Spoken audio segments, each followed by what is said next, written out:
sort of 10-15 minutes. I am in beautiful sunny Melbourne again. It's cooled down a little bit. Yesterday was super hot and hectic. Um, but just jumping on here, I've had some really beautiful sessions with clients over the last couple of days, and it's been just so wonderful listening to some success stories, moving through some blocks. So I'll have some really, really awesome success stories really soon to share. Um, but yeah, just on here to answer any questions whenever anyone is ready. And let me know how you're all going, if you're having a good day, if you're already on holidays or vacations, if you're in the US.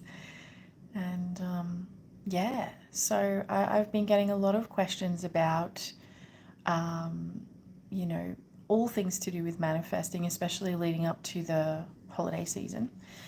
And a lot of it is to do with specific person, family, and just that general kind of wanting to change your life for the new year, for the 2025 season. So, yeah, it's always a great time of year to reflect and think about what you want to do with your life, what you want to manifest, you know, where you want to be, what you want to be doing. It's a really fantastic time for that. And it's also a really great time too to just let go of, you know, any old stories or any old beliefs that have been holding you back. So it's an excellent time for that. And if you're in the US, it's a beautiful time to just be like hibernating, resting, recovering. You know, there's a bit of a story about some trees in the US. I can't remember which part, but it's just about how all the trees and nature, how we take our cues from trees and nature, and how they all need deep rest, and you know, they kind of die off before they can come back. So again, if you're in the US and it's the depths of winter, it's just really important to rest and use that time to really focus on yourself and what you want to achieve, but with love and specific person around the holiday season. It's just so important to not worry too much about the how and the when, but to focus more on your internal story. So if you have just joined, feel free to ask any questions. I'm going to be here for another 10 or 15 minutes or so.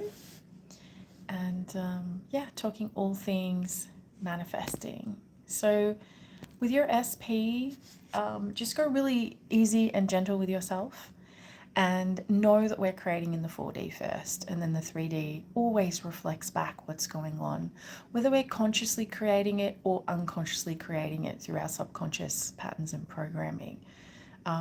There's lots of ways to change your programming through overnight subliminal tapes, affirmations, doing techniques like scripting.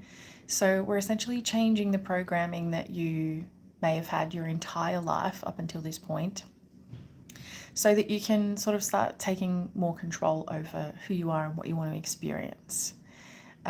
So with manifesting a specific person, it's the same for anything else. If you want to manifest money, a new house, a career, whatever you want to manifest, everything is as easy as it is in relation to each other. So, for example, manifesting a cup of coffee is the same kind of effort as it is to manifest a specific person. So, we just often have quite a lot more resistance to manifesting a specific person because, you know, we might have a lot of emotional baggage that comes with that, or a lot of limiting beliefs. But when it comes to a cup of coffee, we don't really have limiting beliefs.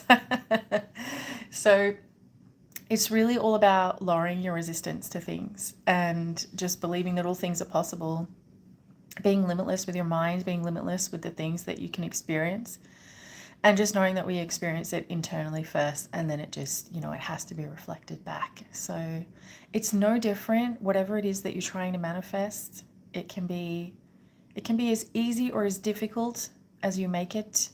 I always say to clients that It's meant to be fun. It's meant to be simple. The process of manifesting is very simple.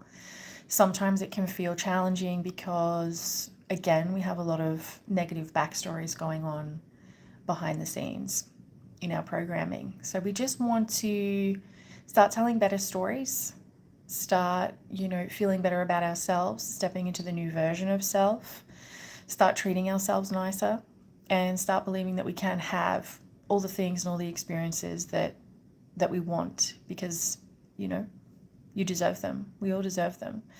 I had a lovely session with a client the other day, and we were doing some deep meditations and inner conversations, and this client was listening to her SP, respond back to her. And in the session, she heard her SP say, I've been waiting for you to give me the green light so that I can do everything and be everything for you. And it was so profound. It was just so profound because, you're not separate to your SP. They are you. They are you pushed out. So it was just such a beautiful, deep, profound moment to be like, I'm not waiting on them. They're waiting on me to get my act together. They're waiting on me to imagine the best version of them and to step into the best version of myself. So this green light business was just beautiful. It was such a breakthrough moment, and I will be sharing that soon as a bit more of an in-depth success story.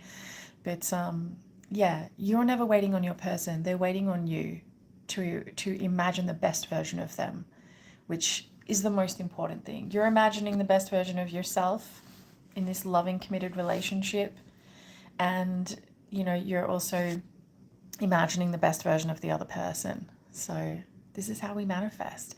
And then you want to stay in that state. You want to stay in the state that you're already in the loving, committed relationship. You're not waiting for them to do stuff in the 3D. You do it in the 4D first, and then the 3D is a result of that. So we're never looking for validation out in the 3D. This is such a big one. I mean, if you want more trust that it works, you can test it out. Test out that 4D creates and then 3D reflects. But if we're constantly looking to the 3D for validation, then we're constantly outside of ourselves. So, and it's always so funny because when things manifest or people manifest, we always get such a surprise. We're like, wow, this actually works. And it does work, and it's really cool. So it's just really important to know that, you're creating all the time. Consciously is better because you're able to really use your imagination. Subconsciously is also amazing because you're changing your programming to suit the beliefs and the experiences that you want to have. So both are important, but consciously creating in your everyday with your 5 senses, you're the one who has all the control here. You're the one who has all the power. You get to decide what you want to experience, think, feel, believe. So there's a lot of power in that. And just a reminder that you are the operant power, and it's only you who gets to decide what you want to experience in your 4D and then your 3D as a result. So I really hope that just brings you a little bit more confirmation that you're doing a great job, and that it's always 4D first. So don't be too caught up in what's going on out there in the 3D. This is probably the biggest challenge, I would say, for everyone manifesting, because a lot of the time, especially when we're really stressed and feeling like things aren't working, we're pressing pause, but we're also looking too much to the 3D for that validation that it's working. We don't want to be doing that anymore. We want to get our validation from the 4D, where we're like, okay, I've created this is going to get pushed out now. And then you stay in that good state feeling of, yes, this is happening, this is being pushed out, and you get excited for when it is going to turn up in the 3D. So I just really feel like this is such an important part of manifesting. Hello, if you have just joined, feel free to ask me any questions manifesting related. I'll be on here for another 5 minutes or so. I've just been talking about SP and manifesting over the holidays, because it is that kind of time of year where we do want to spend time with our loved ones and, you know, have a wonderful time. If you've just joined, these are views of Melbourne. I'm just here for a couple more days until I go back home to the countryside. It is a Tuesday, nearly midday here in Melbourne, Victoria, Australia. So wherever you are in the world, I know we have a lot of US and Canada subscribers and clients here. So I hope that you're having a good evening. And yeah. So I will finish this up by just saying keep going, keep persisting with your manifestations. Everything is going to work out in your favor. Just stay consistent and persist. Hello, Chris Makes. How are you? I hope you're well. Where are you calling in from? Let me know. I'm in Melbourne, Australia at the minute. So yeah. So just be really easy on yourself with this, you know, holiday season, because I know it can be all the things. It can be stressful, it can be fun, it can be exciting, it can be lonely, it can be so many things. So the most important thing is to just be really easy on yourself. Yay! Okay, I'll be going live again soon. Feel free to join. I might do a little post about when I'm going live. I just felt the urge to just jump on here and send some messages out from, you know, some experiences that I've been having with clients over the last couple of days. Chris Makes, I'm good. Yay! Great. I hope you have a great rest of the night, and I'll be back on here soon. But yeah, take care. Keep manifesting. Everything's working out, even if you can't see it. This is also another really great topic that I'll dive into when I go live again next. But yeah, take care. Have a great day, and I will see you again soon. Bye.